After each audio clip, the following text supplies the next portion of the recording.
My name is Hannah, and I'm going to tell you how I got into a relationship with my boss in exchange for a big raise. I'm 32 years old and married to Stanley.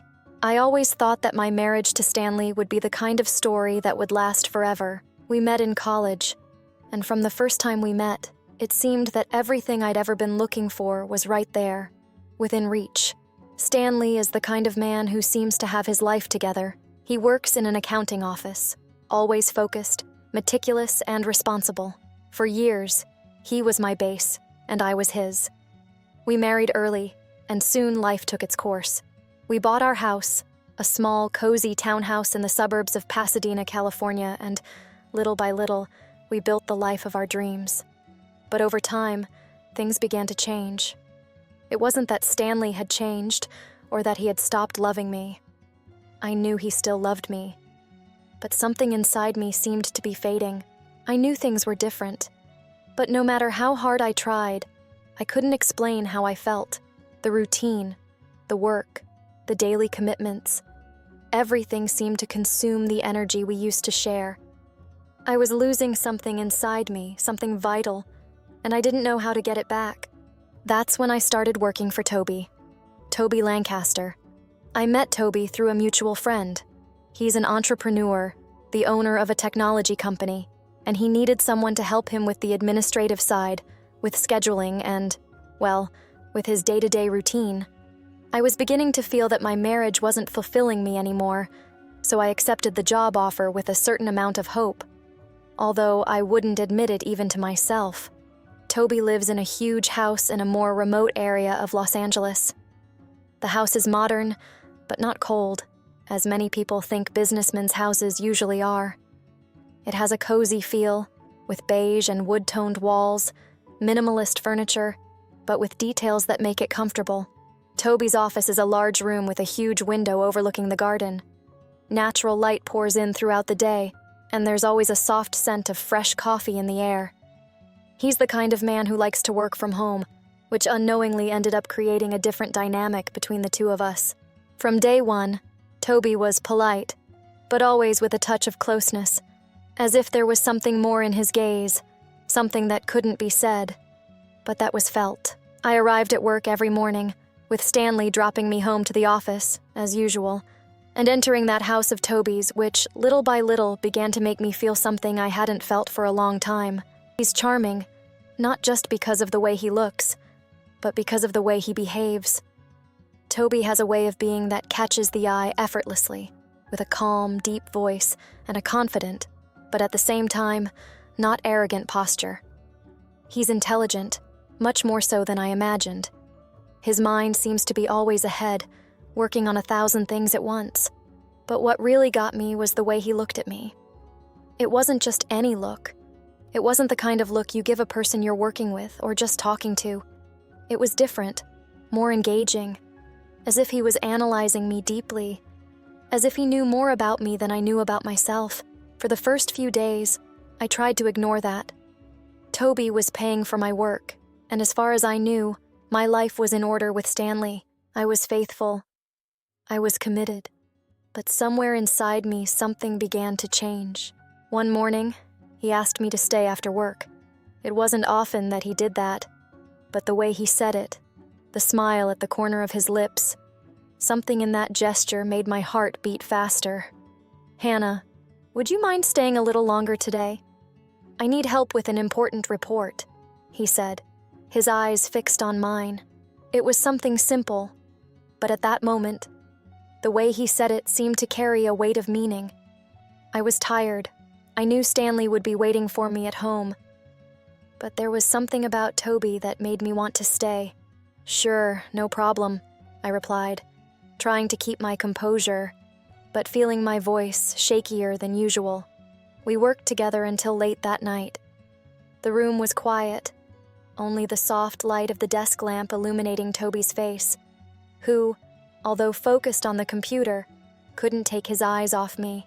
I had my hands on the keyboard, trying to focus on what I was doing, but my mind was far away. His words kept reverberating in my head, the way he looked at me, the way he made me feel that I was more than just an assistant, more than someone who just followed orders. When he got up to get a cup of coffee, his steps were slower, as if the moment was more than just routine. He approached the table where I was sitting, and his presence suddenly filled the space in a way that made me breathe faster. He leaned forward a little, and for the first time, the tone of his voice was different, more personal. "I know we're working, Hannah, but let me ask you something," he began, pausing for a second, as if weighing his words. "Are you happy with what you have now?" The question took me by surprise. I didn't expect it. I didn't know what to say. I remained silent, trying to process what he had just said. It was an intimate question, one that no one had ever asked before. No one had ever dared to ask if I was happy, if I felt fulfilled. Stanley never asked that. "Minus I began, but my voice broke. "I don't know. I think you do." He didn't say anything else, but the way he looked at me, as if he had penetrated my soul, made me feel vulnerable in a way I had never imagined possible. That night ended like all the others. I returned home, where Stanley welcomed me with a quiet smile. Not knowing what had happened inside me, I was there, but I wasn't completely there. My thoughts were divided between the comfort I had at home with him and the overwhelming attraction Toby was beginning to exert on me. I didn't know what that meant yet, but I knew that something had changed. And I also knew that it wouldn't be easy to ignore. That Tuesday morning, I knew that my husband was already on his way to work when I woke up, as usual. He was the first to get up, make the coffee, and rush off to the office. I, on the other hand, would calmly get ready and leave for work, knowing that it would be just another day like any other. Or so I thought. Toby's house was a reasonable distance from mine, but I was used to the route, the same streets, the same road, always the same scenery. When I arrived at his house, the front door was ajar, which was unusual. Normally, he was always on time and was already waiting at the door to greet me. For a moment, I felt a strange sensation, a slight anxiety. I went in without calling, as usual, and found him in his office. Toby was standing with his back to the window, the sunlight hitting him directly in the face. The setting was the same, a large room with simple but sophisticated furniture. His office was organized, with perfectly aligned piles of papers, an immaculate glass desk, and a shelf full of books that he never mentioned, but which somehow gave the feeling that he had a life beyond work. When he turned and saw me, something in the air changed. There was no obvious reason for me to feel uncomfortable, but I felt a way that I couldn't understand. He smiled, but it wasn't a smile like the others. It was different, more enigmatic, as if he knew something I didn't yet know. That feeling of being watched, of being read, seemed to intensify with every second I spent near him. "Good morning, Hannah," said Toby, his voice soft and firm, but there was a latent tension in his tone. "Good morning, Toby," I replied, trying to hide my nervousness. I was more tense than usual. He was closer than usual, and as he spoke, his eyes never left mine. It was as if, at that moment, he was searching for something inside me, something beyond what I showed in words or actions. I knew he was watching me more than anyone else ever had. His gaze was direct, intense, almost penetrating, as if he wanted to understand every detail about who I was. I always thought I was someone who knew how to control their emotions. But standing there in front of him, I felt a vulnerability that I didn't understand. My eyes fell to the floor as a way of trying to escape that deep gaze, but it didn't work. He knew without needing to speak that I was in conflict with myself. I started to speak, but my voice failed me for a moment. "I've brought the reports you asked for." I handed him the folder with the documents, but when I did, he didn't take it right away. Instead, he kept looking at me, and the intensity of his gaze made me feel a sudden warmth, a sense of being completely exposed. The air felt heavier, and my heart started beating faster, as if something was about to happen. Toby stepped forward, closer to me than I had expected, and then he spoke with disturbing calm. "Hannah, you've realized it, haven't you?" he said, his voice lower now, almost as if in confidence. I frowned, not understanding, but the nervousness inside me turned into a sharp curiosity. What did he mean by that? I had an idea of what was going on, but I didn't want to admit it. I didn't want it to be true. Realize what? My voice was tense, my throat tight. I knew I was risking more than I should, but I couldn't help it. Toby moved a little closer, and this time there was no longer any distance between us. He was so close that I could feel the warmth of his body, the light perfume mixed with the smell of coffee that always hung around the room. He looked at me in such a direct way that I felt my breath catch for a second, noticing how you feel when you're near me. He paused, his eyes never leaving mine. I know you feel it, Hannah. I feel it too. The silence that followed was tense, as if the world around us had disappeared. I stared at him, completely paralyzed. And then the reality of what he was saying hit me hard. Toby knew. He knew what was happening, what I was feeling. I tried to take a step back, but he wouldn't let me. His eyes were still on me and, without realizing it, my body seemed to be leaning towards him, as if, somehow, I was already succumbing to that attraction that I was trying to ignore. Toby, I started to speak, but the words were gone before they left my mouth. He gave a slight, almost imperceptible smile and took a step forward. It was enough to make me lose control for a moment. I no longer knew what was happening. But something inside me seemed to say that, at that moment, there was no turning back. Suddenly, without another word, he leaned in to kiss me. It was a simple gesture, but charged with so much emotion that it left me breathless. His lips touched mine with a softness that almost made me doubt what was happening.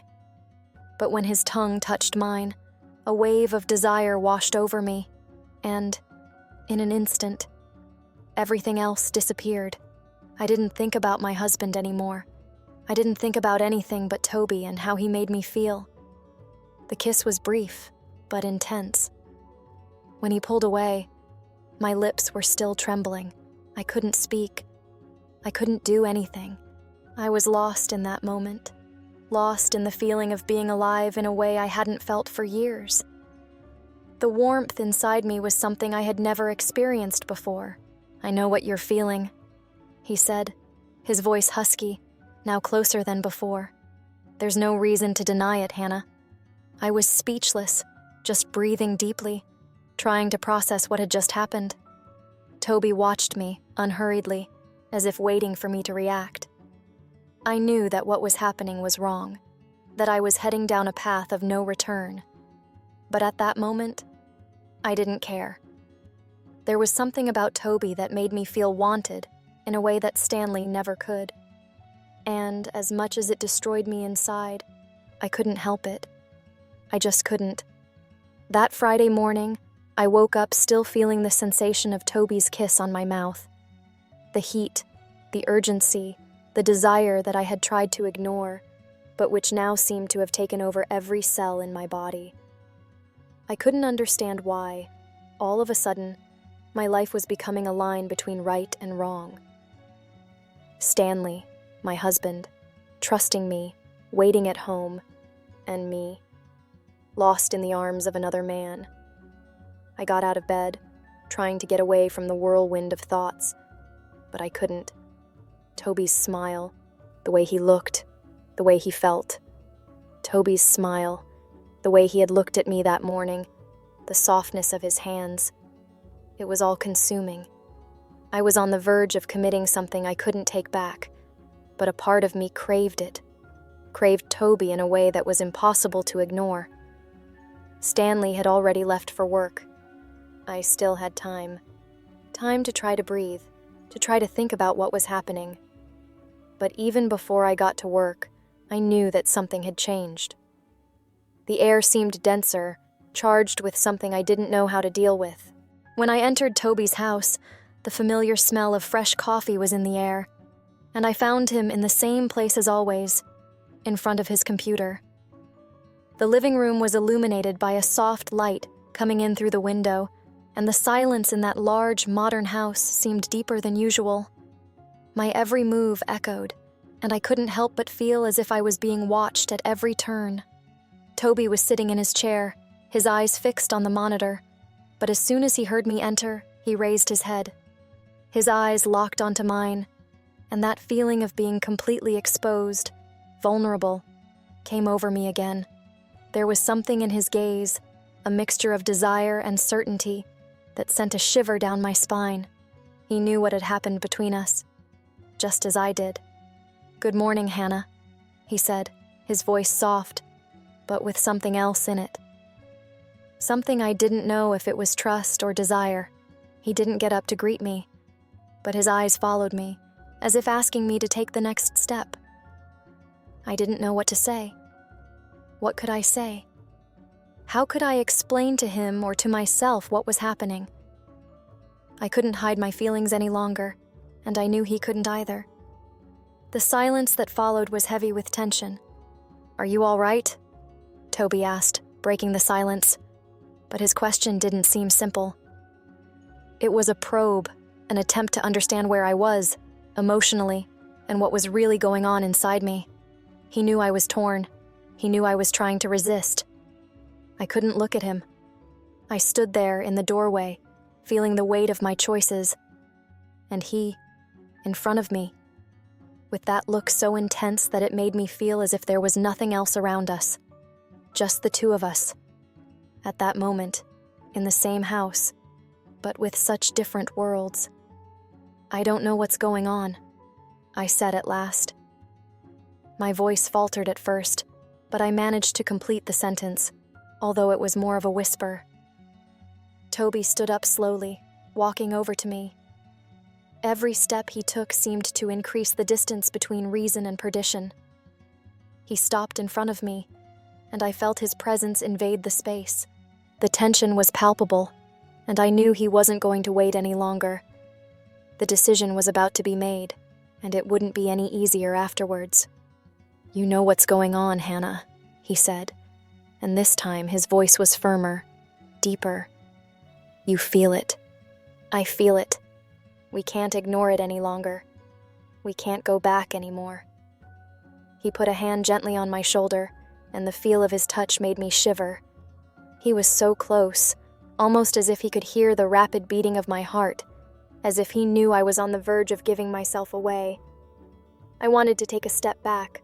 I wanted to push him away, but something inside me, something instinctive, made me not move. Toby gave a small smile, as if he knew what I was thinking. Then, almost imperceptibly, he pulled me closer. I didn't know what was happening. I didn't know how it had become so inevitable. But I couldn't stop. I couldn't fight the attraction any longer. "I know it's wrong," I whispered, still trying to resist, but my voice was already shaking. "I know that I'm married, that I have a life. I can't do this." Toby didn't say anything straight away. He just looked at me, and in that look there was a mixture of understanding and desire. I knew he understood my conflict. I knew he was aware that I was torn between what was right and what I wanted. And at that moment, he didn't seem to want to convince me of anything. He wasn't trying to make me feel guilty. He was just standing there, in front of me, with that deep look in his eyes that made me want to give in, made me want to feel. "Hannah," he said my name with a softness that almost made me lose control. He moved a little closer, and this time, there was no longer any distance between us. He was so close that I could feel his warmth, the soft perfume he wore, the beating of his heart. "You don't have to blame yourself. You don't have to fight it." I knew he was testing me. He was offering me a way out, a way of releasing everything I felt, of giving myself over to desire, of not thinking about the consequences. I knew what he wanted. He wanted more than a kiss. He wanted me to surrender myself, to break the chains that bound me to my old life. But I wasn't ready for that. I wasn't ready to lose everything, to lose Stanley, because of a desire I couldn't control. But before I could say anything, he leaned towards me once again. And when his lips finally touched mine, It was as if the whole world had disappeared. The kiss was gentle, but charged with an urgency that left me breathless. I no longer knew what was happening. I no longer knew what was right or wrong. All I knew was that I was there, with him, and that my body, my soul, were asking for more. I was losing myself, giving myself away, and I didn't know how to go back. When he pulled away, our gazes met, and I saw something in his eyes. Something that wasn't just desire, it was the certainty that he knew exactly what was going on, and maybe, on some level, he didn't want to go back either. "I knew you felt that way," he said, with a smile in his corner as he looked at me, almost as if he had won something. I didn't need to hide it any longer. I was speechless, breathless. I felt as if the ground had disappeared beneath my feet. The only thing left was desire, and it was consuming me. I wanted to resist, but I knew that at that moment there was no way. "Let's go to the bedroom," I said to him, pulling his arm in a hurry. And that was it for the first time. I woke up the next day feeling the weight of everything that had happened.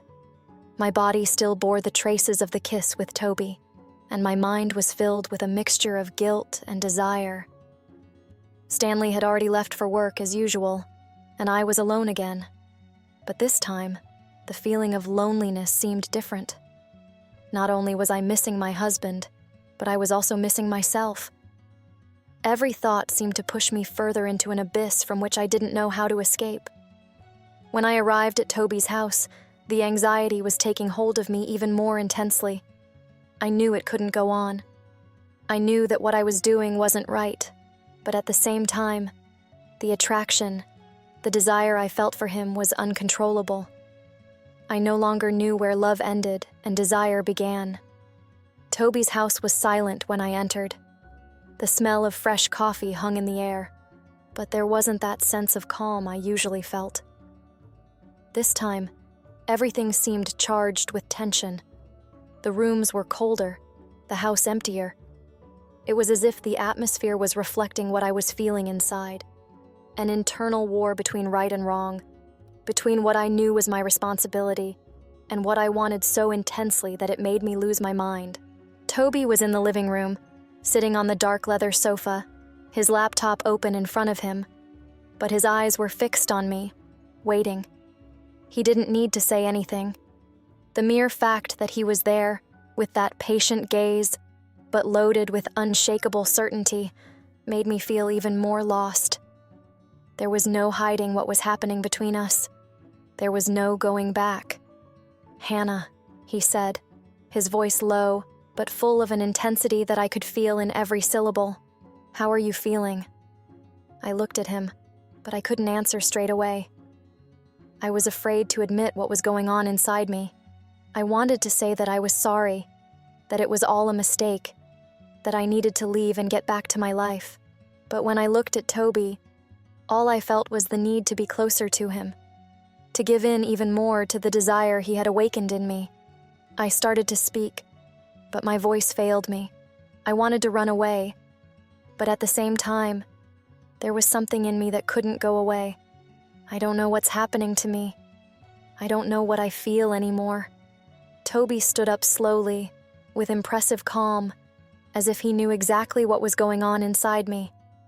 He took a step towards me, and I didn't move, didn't try to get away. I knew he was watching me, waiting. What he wanted, I already knew. But what I wanted still scared me. "You don't need to know everything now, Hannah," he said, with the gentleness of someone who understood my pain, but also with the authority of someone who knew what he was doing. "What you feel is real. You don't have to hide from me. You know that." His words penetrated me, and at that moment, I didn't know if it was a comfort or a threat. I wanted him to give me the freedom to choose, to decide what to do with my life. But instead, he was guiding me, leading me down a path that I knew was dangerous. He approached me and I felt my heart race.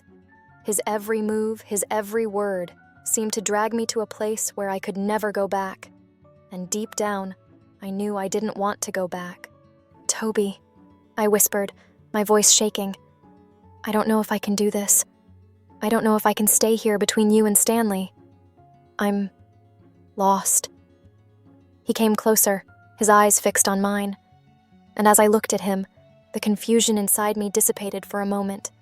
I saw something in him that I couldn't fully understand, something that made me want to trust. He wasn't just a man I was attracted to. He was more than that. He represented something I had lost in my life. Passion, intensity, freedom. He made me feel alive in a way that Stanley, no matter how much love he had for me, had never been able to do. "Hannah, you're not alone in this," he said softly. "I understand your pain. I see what you're going through. But you don't have to blame yourself. I'm here with you. This will be our secret." Toby's words were like a promise that I didn't know was safe, but which, at that moment, was all I wanted to hear. I was torn. But at the same time, there was something inside me that didn't want to hold back any longer. Something that wanted to give itself away, to lose itself. I wanted Toby. I wanted to feel what he could give me. Without another word, he gently pulled me closer, and for the second time, I felt that this was the only place I should be. He kissed me, and this time there was no hesitation. The passion was overwhelming.